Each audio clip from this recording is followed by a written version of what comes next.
তো বাইরে কিন্তু অনেক বৃষ্টি হচ্ছে। তো বৃষ্টির কারণে এখন বৃষ্টির ভিতর কি খেতে হয়? অবশ্যই তেলে ভাজা পিঠা খেতে হয়। আর আমি আজকে অনেক সহজভাবে ঘরে থাকা উপকরণ দিয়ে আমি এই তেলে ভাজা পিঠাটি তৈরি করে দেখাবো। আর তেলে ভাজা পিঠাটি খেতে কিন্তু অনেক মজা লাগবে। শুধু ঘরে থাকা দু একটা জিনিস দিয়েই কিন্তু অনেক সুন্দর করে তেলে ভাজা পিঠা বানানো যাবে। আপনারা সম্পূর্ণ ভিডিওটি দেখতে থাকুন যে আমি কিভাবে তেলে ভাজা পিঠাটি বানাই। এই যে আমি হাঁড়িতে পানি নিয়েছি, এই যে দিয়ে দেবো পানির ভিতরে চিনি। আর ঘরে থাকা দু একটা উপকরণ দিয়েই কিন্তু সহজে অনেক কিছুই তৈরি করা যায়। এবার দিয়ে দেবো গুড়, আর গুড়টাকে আমি একটু কুচি করে নিয়েছি, তাহলে তাড়াতাড়ি পানির সাথে মিলে যাবে।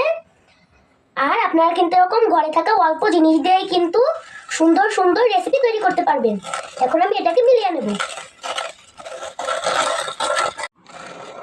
এটাকে আমি আস্তে আস্তে সব উপকরণ একসাথে মিলিয়ে নেব। আর চিনি আর গুড় আমি আস্তে আস্তে জাল করে নেব। এই যে পানির সাথে অল্প একটু লবণ দিয়ে দেব। এখানে কিন্তু আমি আর কিছু দেব না, শুধু এগুলো দিয়েই তেলে ভাজা পিঠা বানিয়ে নেব।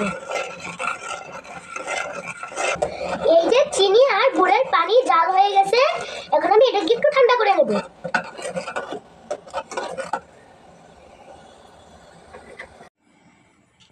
এই যে গুড়ের পানি ঠান্ডা করে নেওয়া হয়ে গেছে, এখন আমি দিয়ে দেবো চালের গুঁড়া।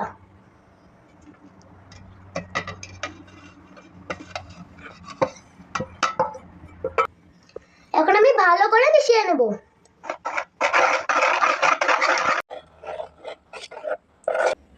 এই দেখেন কত সুন্দর করে মিলিয়ে নেওয়া হয়ে গেছে।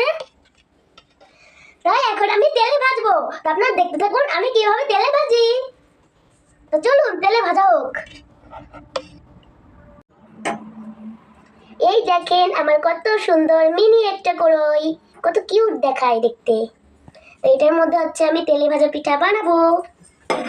কড়াইটা অনেক সুন্দর, ছোট্ট একটা কড়াই। হ্যাঁ, কড়াইটা চুলোর ভিতর পড়ে না, তার জন্য অনেক সিস্টেম করে দেওয়া হয়েছে। গ্যাসের চুলার তো লিবে যায়। এটাও তো তোমার মাটির চুলোর জন্য আনছিলাম, তুমি মাটির চুলায় রান্না করবা তার জন্য। এই যে তেল গরম হয়ে গেছে, এখন আমি পিঠাগুলো দিয়ে দেবো।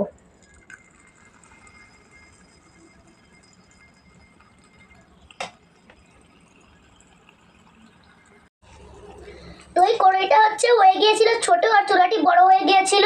আর ওই কড়াইটা শুধু এরকম লাফালাফি করতো, ড্যান্স করতো, শুধু ড্যান্স ড্যান্স ড্যান্স ড্যান্স করতো, মানে চুলার পরে ড্যান্স করতো। হ্যাঁ, আর যদি ওইটা যদি আমি ভাজতে যেতাম আমার হাতের পর তেল পড়লে একদম আমি শেষ, বুঝছেন? তার জন্য আমি এই কড়াইটা একটু পাল্টায় নিছি। আর দেখেন দেখতে কতটা সুন্দর হয়েছে আর কত ফুলকো ফুলকো হয়েছে। এখন আমি উঠিয়ে নেব। এই দেখেন কত সুন্দর ফুলকো ফুলকো হয়েছে পিঠাটা। এরকম ভাবে আমি সবগুলো পিঠা বানিয়ে নেব। এই যে আমি আরেকটা পিঠা দিয়ে দেব।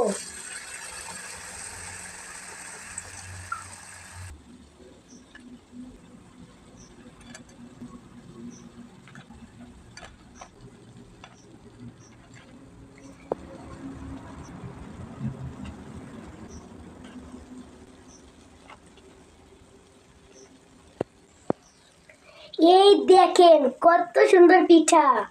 তো আমি তো এরকম পিঠা কোনো সময় চোখেই দেখি নাই, আজকে আমি বানাইছি। আর এই যে প্রথম আমি চোখে দেখলাম। অবশ্যই মিথ্যে কথা, আমি আগে অনেক দেখেছি। কি আবার ভুল বুঝেন না আমাকে, আমি আগে অনেক দেখেছি, বুঝেছেন? তো কেউ কিছু মনে করবেন না, আমি এরকম অনেক দেখছি, আমি এরকম অনেক বানাইছে। দেখেন খালি কত সুন্দর পিঠা, কত ফুলকো ফুলকো পিঠা হয়েছে। আর অনেক মজা লাগবে কিন্তু খেতে। আপনারা বাসায় বসে অবশ্যই বানিয়ে খাবেন। আর আমার প্রশংসা করবেন যে ফাতেহা কি বানিয়ে খাওয়ালো আমাদেরকে। তো আমি অনেকগুলো প্রশংসা পাবো।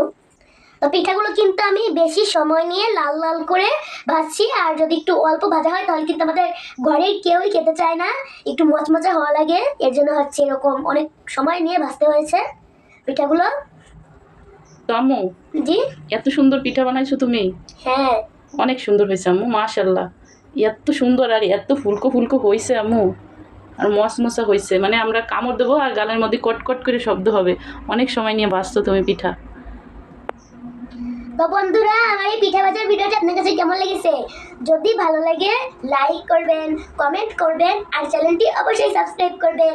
এত সুন্দর সুন্দর নতুন নতুন ভিডিও পেতে চ্যানেলটি তো সাবস্ক্রাইব করতেই হবে। আজকের ভিডিওটি এই পর্যন্ত। আপনারা সবাই ভালো থাকবেন আর আমার জন্য দোয়া করবেন। আল্লাহ হাফেজ।